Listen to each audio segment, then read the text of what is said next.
Hi, everybody. My name is Jen Wilson, and I'm the Director of Programming and Advocacy with New England Museum Association. And it is wonderful to see you all here for our Presenter 101 session. This is our last one of the series of 3, and we are in the final countdown to conference. We're under 50 days. Sorry, Heather. We're under 50 days, so we're getting there. So we're going to get started with our presentation, and then think of any and all questions conference related. This is not just about presenting. Anything that you may have about conference, we're open to answering today. All right. All right. So just give me a sec as I do the fun share screen scenario. Oh, give me one sec. The joys of technology.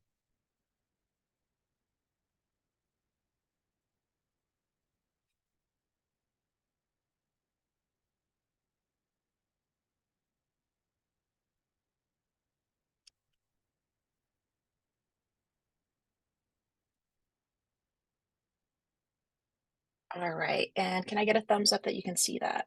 You're good. Great. Thank you.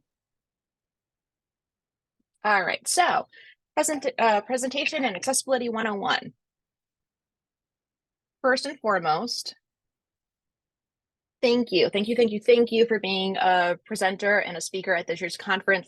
We literally could not do this without you. Our conference is run by really our fantastic sessions. This year we have, I want to say our final count was 83 sessions total, and that's all on site at the hotel. That's not counting our offsites, and that's because of you. So thank you so much for the work that you're doing, for bringing your fantastic ideas down to Newport this year. I'm really excited. I think this is going to be a very popular conference, and it's really because of the content that you're bringing. So we're really excited. We have a diverse slate of options for this year, and that's because of what you're doing. All right, so launching into what we're going to do today. So we're going to go over some prep work. So what you can do now and in the intervening like 45 or so days between until conference starts. So that's kind of like thinking about your presentation. I'm sure you've already started that and building out the slides. And then I'll go over some delivery options during conference. So some just quick, better practices regarding accessibility when you're in the room with people. I'll share my contact information, but at this point, you have heard from me ad nauseum regarding conference. I've sent so many emails, and then we'll segue to a Q&A at the very end. All right, so prep work, building your conference presentation in advance. So presentations are as much about the speakers as they are about the audience. I always like to just gently remind people about that. I came from a historic house museum, and I had a volunteer. I loved him to pieces. I really did. I had to remind him that his tours were about his audience and not just about him. He would go on like literally 4-hour-long house tours. It was impressive, to say the least. But this is an opportunity for you to shine, for you to have this amazing professional development opportunity to present what you're doing in front of others. It's a resume builder. It's also, on the flip side, it's an opportunity for the audience to hear about what's new and innovative in the field. What are the takeaways? What are the things that they can bring from conference to their sites? What they can start to implement and achieve at their own museums. So it's a give and a take. So when you're thinking about that, I want you to consider some questions. So on the speaker side, what is the goal for your presentation? Like, what are you trying to make sure happens for your audience? Are you trying to inspire them to better practices, to best practices? Are you trying to create dialogue? Are you trying to innovate? Are you trying to, lead a think tank? Is it a call to action for things that you've seen that aren't right in our field yet? Because it's not a perfect field. And are you trying to just, trying to share what you've learned? I think we all learn a lot from things that didn't work or from failure. Are you trying to share that out? So really honing in on what that action verb is. What is the takeaway? What are the things that you want the audience to leave with? And then also, I'm a big believer in this. When you're thinking about questions of how you want your session to go, what are the ways that you can support yourself in giving a fantastic presentation? And really like taking a moment to sit and think about how you, as a speaker, where are the spots where you know that you're going to get a little antsy, you're going to get a little itchy with yourself of like, oh, I don't feel comfortable in this, I don't feel confident in this. Think about those really, and you don't have to share them with anybody, but think about those really honestly, and then create ways to support yourself. And we'll talk a little bit about that in the presentation as we go. On the audience side, what are three takeaways that the audience should leave with? So thinking about what those kind of like, what are you trying to do, and what are how does that therefore segue to the audience? So I always like to think of three takeaways because um, that's a nice round number. It's not too few, it's not too many.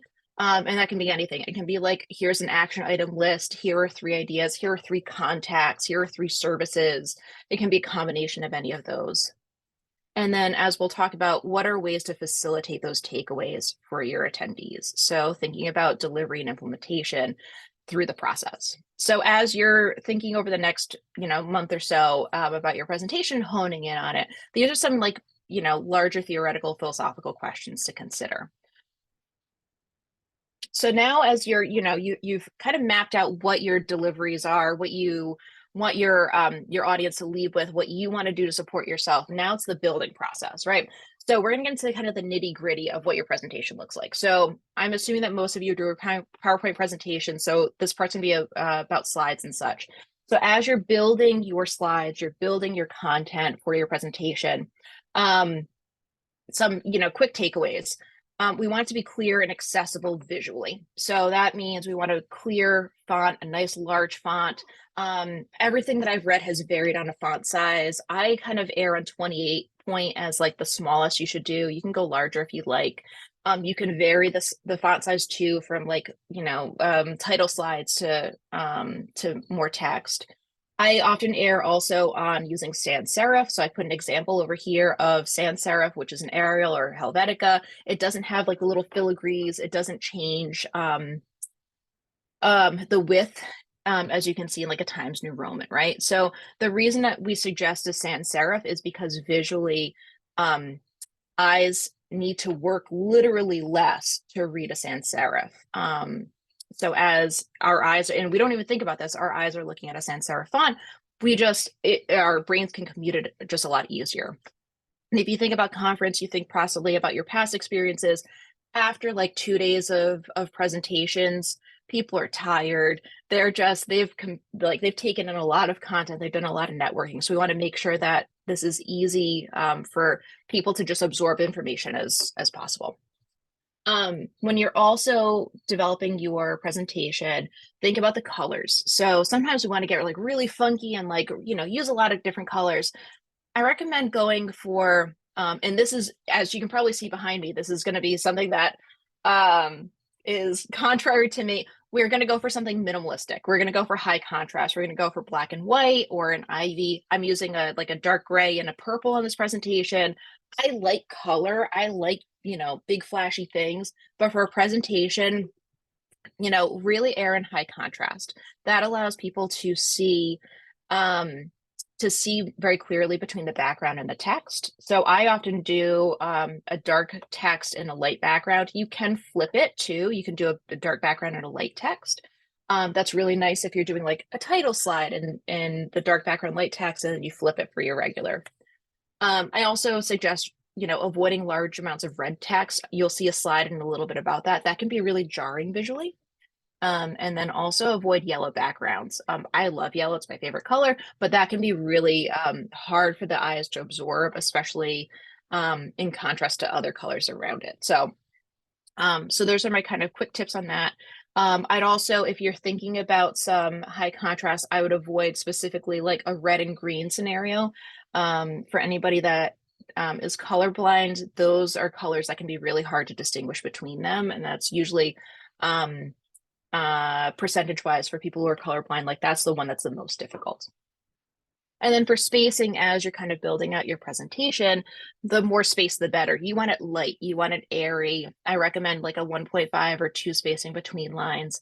If anybody's experiencing any difficulty in reading, this airiness allows there to be some visual breath between lines. So that way, if anything starts to kind of bleed into each other a little bit, there's some room in there. All right, so for the content, So going back to those questions that I had asked earlier. So we're going to think about like less is better. You really want to use your slides to focus in on your key points to drive home what those takeaways are. So you really, when you're writing out your text, hone in on what those bits are. I also always recommend road mapping. And it's just a quick outline at the beginning. I recommend that. So folks have a sense of where they're going, and that's for a number of different reasons. So if somebody is like a very extensive note taker and they are like laying out their notes for the next hour or hour and a half with you, they have a sense of like, okay, here are my bullet points, here's what I'm going to get. That road mapping also allows you that structure in your head to think about like, what are my takeaways.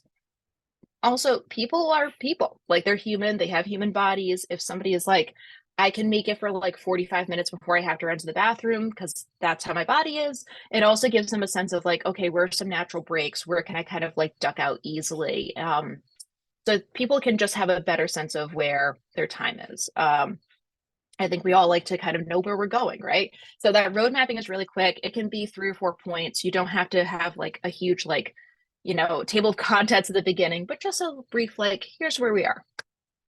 And then when you're actually like writing out the content, really avoid writing out the wall of text.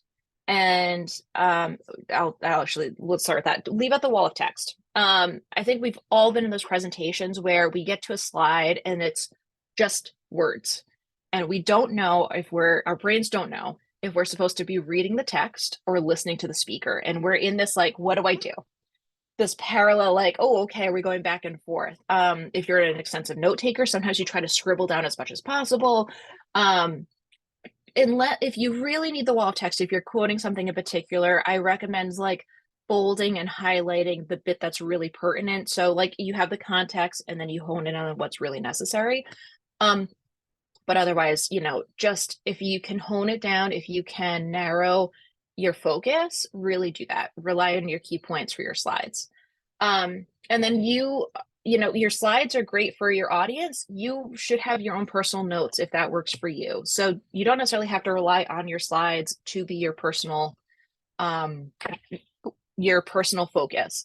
I will have a paper copy of what I want to say. I often scribble notes to myself in the margins as I'm going with gentle reminders to myself of like anything of just like, oh, remember to add this point, or sometimes literally just breathe.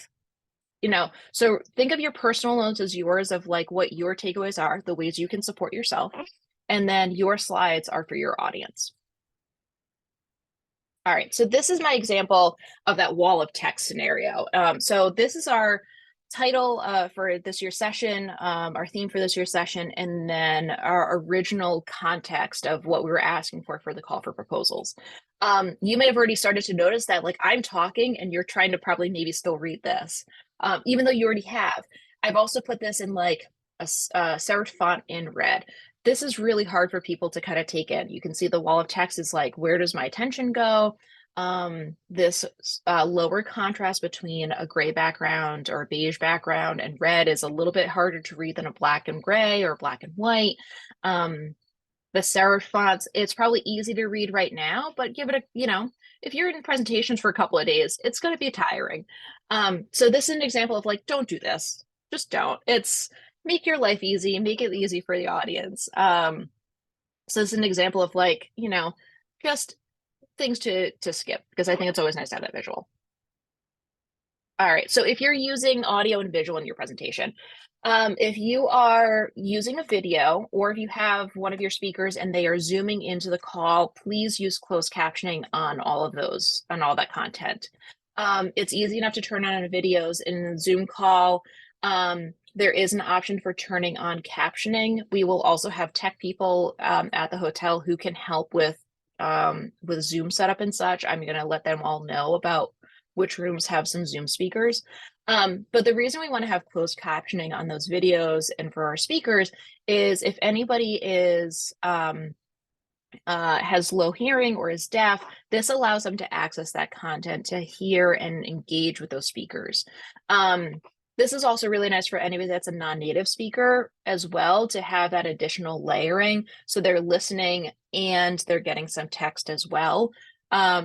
We forget how much, and we'll talk about this throughout the presentation, but we forget for anybody who's a non-native speaker, how much we rely on facial cues. So this is like a double layer for folks who just need some language literally written at the bottom. So please use that, please enable that. If you have any questions on how to do that, let me know, and I'm happy to hop on a separate call with you, and we can walk through that. If you're using graphs, make them easy to comprehend. Really hone in again in that relevant data. I think especially as we're in political season right now, we are seeing a lot of graphs, a lot of data, and sometimes it can just be overwhelming to go like, how am I supposed to read this and interpret this? Really just when you're thinking about what you're trying to present visually, narrow it down as far as you can and be able to explain it in 1 to 2 sentences. So that way, if somebody is still not kind of getting it visually, because not everybody's a visual learner, they can still hear the interpretation of that visual cue and still kind of get what you're driving at. And then for pictures, sometimes, we like to kind of use as many pictures as possible to really get our point across. Sometimes we're just like, oh, I'm just going to rely only on pictures. Think about how you're using them and rely on images that inherently support your goal. I know it can be really tempting to put on like 5 different visuals on a screen. Do you really need all 5? If so, what is the story that they're telling? And also, is that going to be easy to explain verbally for, as you're giving your presentation? And is that going to be easier for your audience to look at and understand? So really, when you're thinking about it, choose very wisely the images that you want to use. And I would skip any unnecessary ones. I know it can be really tempting to put in like a lot of visual content. You want people to experience your museum, even if they've never been there, but really think about deliberately how you want to have your images represent your presentation. And I would recommend including descriptive text in your presentation. So if you are using an image, I think it's really important to give 1 to 2 sentences that describe the appearance and or the function of the image. So, so if you're putting an image up, and I'll show you this in a second, if you're putting an image up, it's really nice for you to also describe it, very much like that closed captioning. So if anybody it has low vision or is blind, they can access that image. They can have a verbal representation of what's happening. I also recommend including that descriptive text in your presentation. And that seems a little silly, I guess, or a little like, why would you do that? If you want to share your presentation out later, so if you want to send your presentation out as a PDF, and you're sending it out to your audience, anybody can download it. If somebody downloads that presentation, and they're blind or they're visually impaired, they can use a screen reader that will read every slide for them. It'll read all the text. So like on this, if somebody was using a screen reader, it would read the content, audio/visual, bullet point, and it would kind of go through that. So if you're using, if you have an image, it wouldn't know how to interpret that or describe it, but using that descriptive text, it would give it understanding of what the image is. So it kind of is dual purpose. You can include that descriptive text in your notes for yourself that you read out, and then also when people are using your presentation going forward, after you've already presented, like in December, January, if people are looking at your PowerPoint, it's still there for them to access an image. So on our next slide, I just pulled something from this summer from Art News from their Instagram page, and this is what I mean about descriptive text. So on one side, there's an image of Pharrell, and he is in France. He's in front of a brasserie, and there are people in the foreground with French flags, and he is holding the Olympic torch. On the other side of this image, there's Art News's description. They're just kind of captioning on their Instagram page, and at the bottom is an ID. And Art News includes this again for that screen reading option. And the ID, it's a very simple: a Black man holding a torch and a white woman are greeted by a large crowd, many of whom are holding mini French flags. There's a text overlaid on the image that says, and then it lists out the same text that's here. I really like Art News because they give 1 to 2 sentences of description of the image that they're using. They do it on all of their posts. It's really impressive. I recommend taking a look at Art News. if you haven't done descriptive text. It also gives you really great like art and museum stuff too, updates on the world. But I really like this because this gives you a very quick sense. So for anybody who is looking at this image, you can get a sense of it. If you can't see this image though, this is a really just kind of basic, like, oh, okay, I can start to see it in my head at least. So I would include something like that as just a quick 1-2 in your presentation. And then also, include the sentences maybe right underneath an image that you use. All right. And then here are some of my gentle reminders for new presenters. Always, always, always, always save multiple copies. I would recommend saving on your computer. If you have a co-presenter, saving it on their computer, saving it to the cloud, to Google Drive. I'd put it on a thumb drive. You never know the day of presentation, what's going to happen. Things go wonky, the joys of technology. I say that every day. You just want to have multiple backups everywhere. I think that's just easiest for everybody. So in case anything goes wrong, you can access it elsewhere.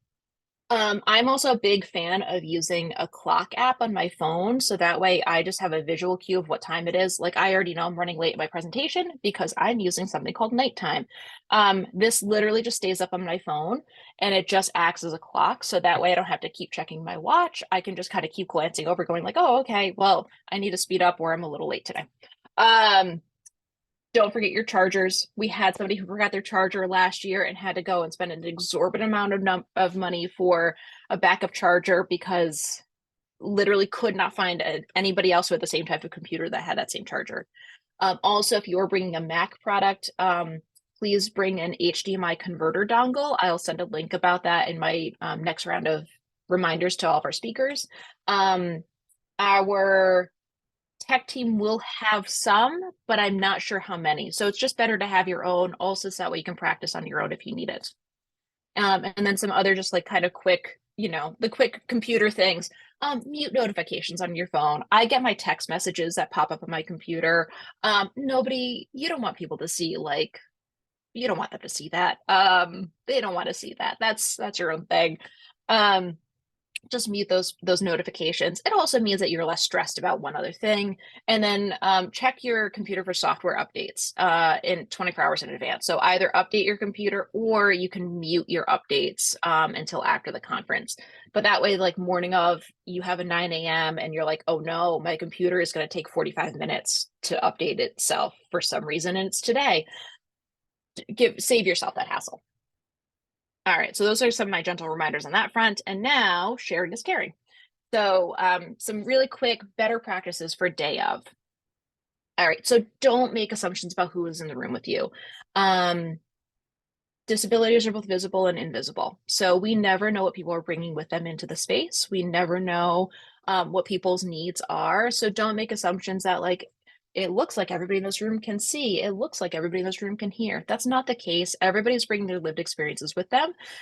So, as you're presenting, think about all the ways that you can implement better practices to accommodate everybody. So that way they don't have to, they can ask for some help or to like gently remind you to speak louder, but they are still part of the presentation as you go forward. So what are some better practices? Always use the microphone. This is my favorite part of this presentation. Even if you're a loudspeaker, I'm a very loud speaker. I've been a tour guide for a long time. Even if you're a loudspeaker, use the microphone. This is my favorite part. I bring my spoon with me. I don't have a microphone at home, but I have my trusted spoon. With the microphone, people often think that the microphone has to be like, you can get away with it being like really far away from you, that you can have it like 6-10 inches away. That's not the case. They're not that sensitive. Unfortunately, the microphone has to be pretty close to your mouth. So like this is almost touching my nose. It's almost touching my lips. So we're going to imagine this microphone. It has to be pretty close to you. It's one of those things where it's like, it's going to feel invasive. It's going to feel like it's hitting you in the face. It's uncomfortable. I know. But this is going to be the best way for audio to pick up. So you want to have it pretty close to you. I recommend, just at the beginning, just encourage attendees to let you know if they can't hear you or see you, just like give them the ability to be like, hey, can you get closer to the mic?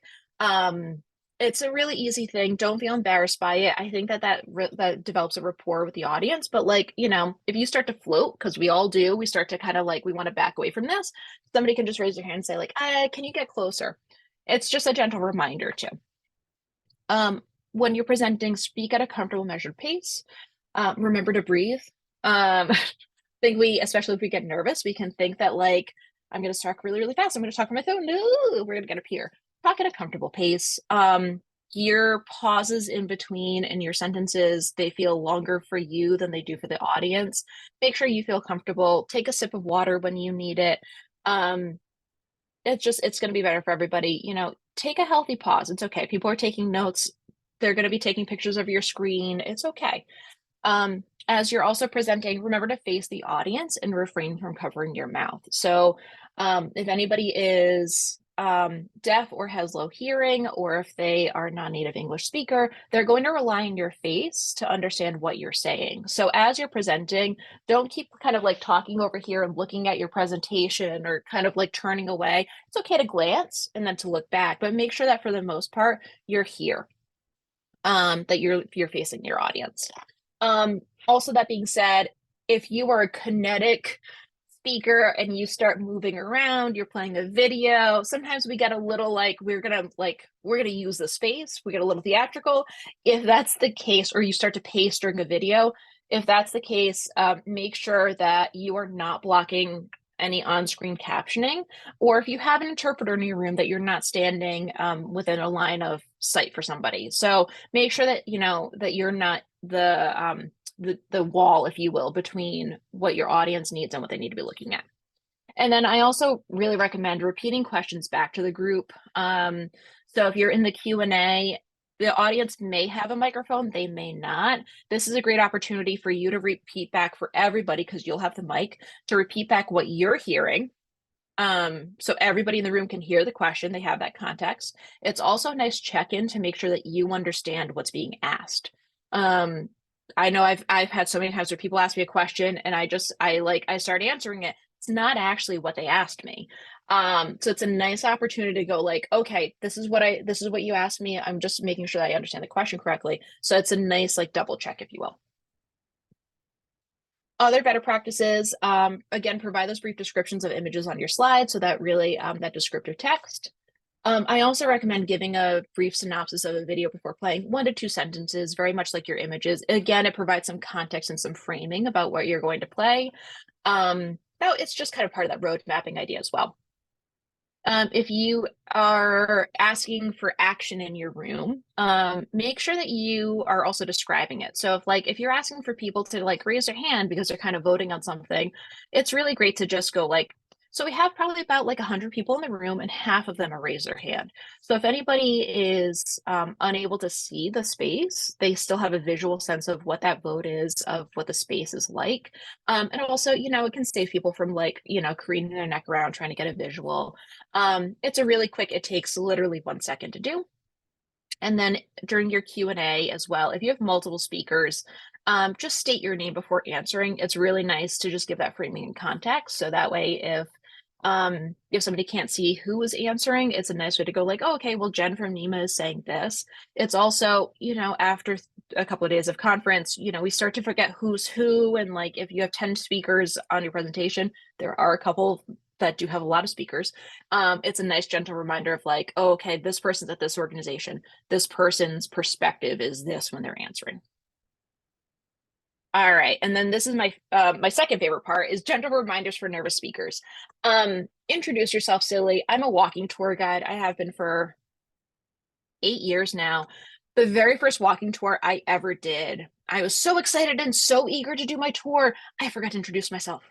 I launched into it. So now literally every walking tour script that I write, it starts with introduce yourself silly. And this is like known with all of my friends and colleagues. They are starting to do it for their presentations. I bring that up. It's a gentle reminder of like, that's a cue that I have for myself. It makes me kind of giggle. But it's a way that I support myself. It's a way that I remember to like, here's how I know that I'm gonna kind of like, I'm gonna be remiss in this. This is going to be the spot where I'm like, ooh, I know I'm going to mess this up.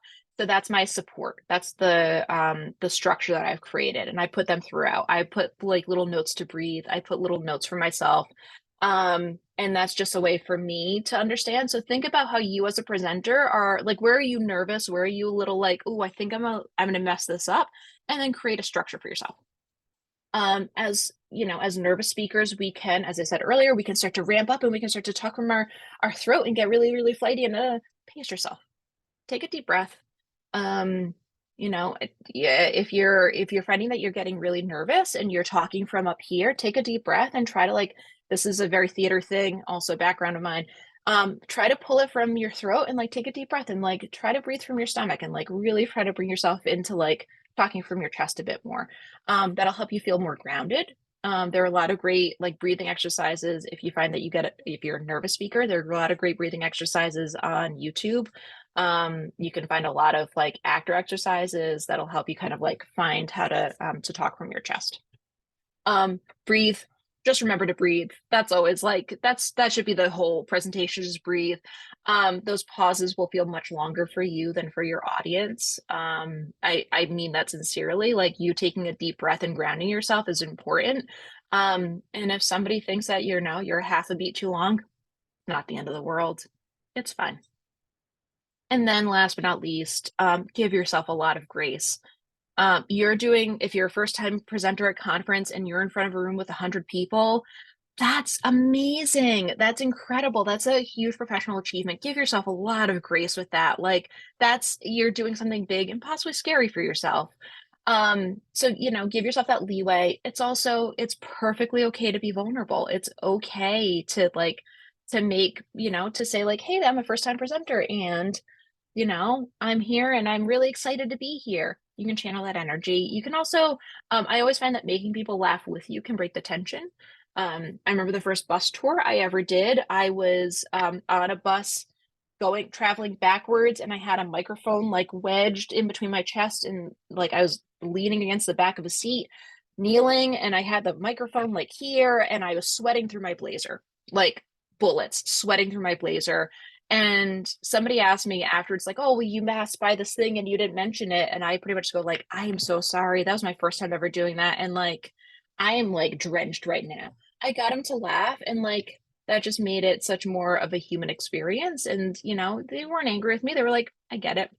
Yeah, you're doing something that's kind of like, that can be intimidating. So give yourself like a lot of leeway, and people will have a lot of sympathy. You're doing something incredible. All right. So you can contact me at conference@nemanet.org or jennifer.wilson@nemanet.org. I think you all have my email address at this point. I've emailed you at nauseum. You're still going to get more from me. And Q&A. And that's anything and everything. So I'm going to stop sharing. And I get to see all of your lovely faces again. Hi, everybody. So what questions do we have? You can drop them in the chat. You can unmute yourself. Go for it, Heather. Hi, Jen. Thank you so much. This is very helpful. I had just a follow-up question about when using descriptive text with images. Yeah. So are you meaning like to put alt text that the screen reader can pick up but is not visible on the slide, or are you also suggesting to have like a visible caption? Either is fine. So if you're embedding it in your presentation, if you want to use alt text and it's embedded within the image, that's fine. So a screen reader can pick it up. But if you also just want to like, if it's easier to just kind of like put it right on the screen itself, that's fine too. I think as long as a screen reader can pick it up, you're all set. Thank you. Yeah, of course. And Natalie? So for the captions, Yeah. will if we decide to show caption, will Zoom take our notes and transcribe them into the caption automatically? Yes. Okay. Yep. Perfect. Yep. So you can turn on captioning. It's a button on Zoom. Yeah, so I see I'm looking. it. Yeah. So I believe Heather probably turned it on for the video. So it will come up for the person that's turned it on, and then it will read the audio, or it'll transpose the audio from what's being said in the Zoom call into captioning in real time. And it's probably right, I don't know, like 90% of the time or so. Yeah. It's going to have a couple of like little flaws here and there. Yeah. Okay, But so it, it's yeah, not using the notes that you've written. It's really nope, okay.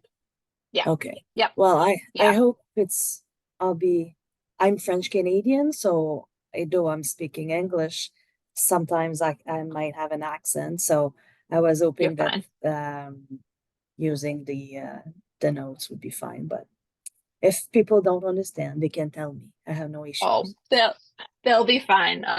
No, I think that they'll be fine. I mean, it does that with any accent. I have a Rhode Island accent occasionally. It pops up.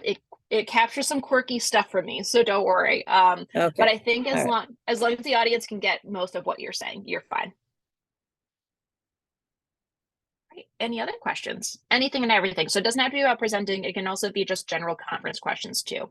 I know most of you have been to conference before, but this is maybe the first time for some. So, Hi. Yeah, I have a hi. question. Yeah. This will be my first time at the conference and first time presenting. Um, Yay! Congratulations. thank you.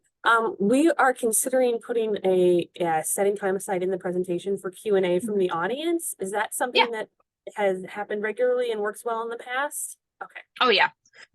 Allison, do you know how long of a session you have? Do you have 60 minutes or 90 minutes? We Do you have 60 remember? minutes. Okay. 60. I mean, yeah, most presentations include a Q&A. And it's a matter of how you want to address it. So if you want to just have people raise their hands and ask questions, that's great. If you want an anonymous feature, you can also have people write notes on index cards, and then have somebody collect them. It depends on what the content in is. If you know, that's always an Yeah. option. So yeah, but Yeah, I think most raising presentations, hands and asking yeah, questions. Yeah. yeah, Okay, thank yeah, you. and most presentations include a Q&A. Hi, Marilyn. Nice to see you. Hi, Jen. Nice to see all of you.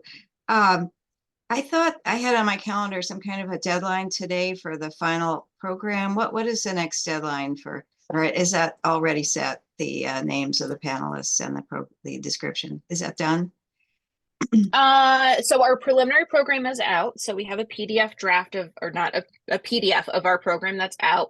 And it does include the speaker list that presenters had given to me earlier on. That being said, we do update our program as we go forward. So we have some new sessions and workshops and such to include. So if you do have some changes, I know that Marilyn, you were still looking for some additional speakers. You can send that to me. Heather, what's our hard deadline for any updates? I would probably say like October 11th, because I need to start Okay. sending stuff to the printer. But if you have that beforehand, that would be great because it's also going to be uploaded to the app. So Yeah. I'm working on 2 different platforms right now for updates for sessions. So if I get them sooner rather than later, that would be awesome.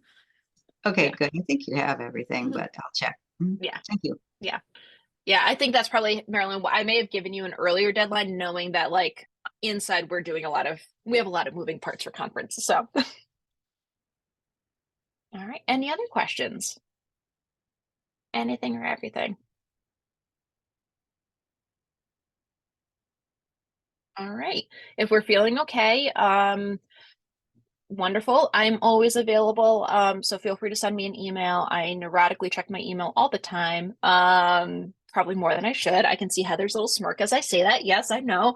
But feel free to send me an email. I'm happy to get back to you about anything. I'm happy to hop on a Zoom call, a phone call, whatever you need. I'm here to support you as speakers for conference. So we did record this, so I'll send this out. And I'm gonna send a couple more emails about conference in the next week or two. So thank you so much for your time. I appreciate it. And I look forward to seeing you all in Newport in November in like 40 some odd days. Thank you All so right. Bye, much. everybody. Bye-bye.